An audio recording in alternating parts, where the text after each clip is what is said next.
បាទជំរាបសួរបងប្អូនទាំងគ្នាថ្ងៃនេះសូមបង្ហាញនៅលទ្ធផលថែទាំរថយន្តបាទទីនេះគឺជាលទ្ធផលថែទាំរថយន្តជាប្រភេទ spray ស្បំចិញ្ចៀកក្នុងរថយន្តបាទរថយន្តបងប្អូនទាំងគ្នាមានបញ្ហាក្លិនដីក្លិនអត់ល្អក្នុងម៉ាស៊ីនត្រជាក់ដល់ពេលដែលបើកម៉ាស៊ីនត្រជាក់មកមានក្លិនដីមានក្លិនស្អុយក៏ក្លិនអត់ល្អបងប្អូនទាំងគ្នាអាចសម្អាតជាមួយនឹង spray នេះបានហើយ spray នេះផងដែរគឺអាចសម្អាតបានទាំងរថយន្តនិងម៉ាស៊ីនត្រជាក់ក្នុងផ្ទះសិនជាបងមានដីក្អែតលីច្រើនតោងជាមួយនឹងស្លាបទាំងហាលឬក៏នៅមុខទាំងហាលស្លាបព្រិលទាំងហាលស្លាបព្រិលសិនជាហ្នឹងគឺបងអាចសម្អាតជាមួយនឹង spray នេះបានបាទមួយកំប៉ុងក៏អាចសម្អាតបានម៉ាស៊ីនត្រជាក់ក្នុងផ្ទះរហូតដល់ទៅ2ទៅ3គ្រឿងបាទហើយសម្អាតគឺងាយស្រួលមែនទែនគឺមានវិជាវីដេអូហើយនឹងការណែនាំនៅលើកំប៉ុងស្រាប់បាទបងគ្រាន់តែដោះបិទភ្លើងហើយបិទបើកសំណាញ់មកដល់បាញ់ចូលទុករយៈពេលតាមតែរហូតដល់តែ spray នេះឲ្យលាយហូរចេញតាមតយោបាទវានឹងហូរទៅជាមួយដីក្អែតតលីទៅតោងជាមួយនឹងម៉ាស៊ីនត្រជាក់នឹងស្អាតហើយបាទ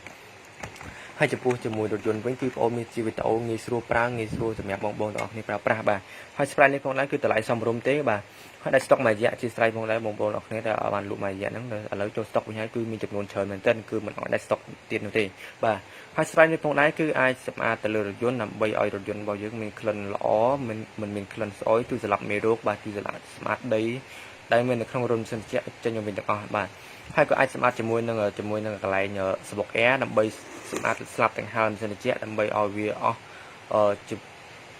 ពីដីក្អែដែលតោងជាមួយស្លាប់ទាំងហាលបងប្អូនអរគ្នាដែលប្រើទាំងហាលយូរគឺគាត់ដឹងហើយដោយសារអីដោយសារប្រើយូរទៅគឺមានដីមានក្អែតោងជាមួយស្លាប់ទាំងហាល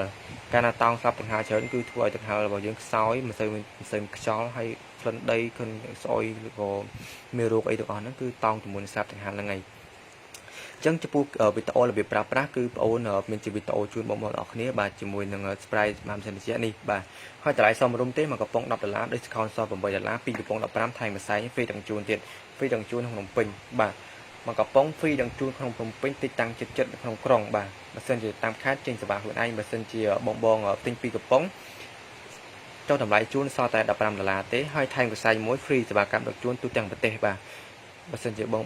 កំងតាមឡានក្រុងគឺលឿនមួយថ្ងៃដល់បាទខ្ញុំ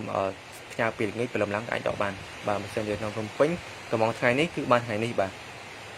អញ្ចឹងអូនសូមបង្ហាញលទ្ធផលពីផលិតផលនេះប៉ុណ្ណឹងហើយចំពោះវីដេអូល្បិតរបៀបប្រើប្រាស់គឺមានក្នុង page បើសិនជាបងចាប់អារម្មណ៍អាច comment ជាលេខទូរស័ព្ទឬក៏ទីតាំងនៅខាងក្រោមហើយជាមួយនឹងចំនួនកំប៉ុងចំពោះវីដេអូហើយបងប្អូននឹងឆាតទៅបងនឹងផ្ញើជាវីដេអូជូនបងប្អូនអរគ្នាបាទហើយឬក៏បងអាច call តាក់ទងជាមួយព័ត៌មានប័ណ្ណតាក់ទងជាមួយនឹងលេខទូរស័ព្ទនៅខាងលើបាទអរគុណច្រើនជំរាបលា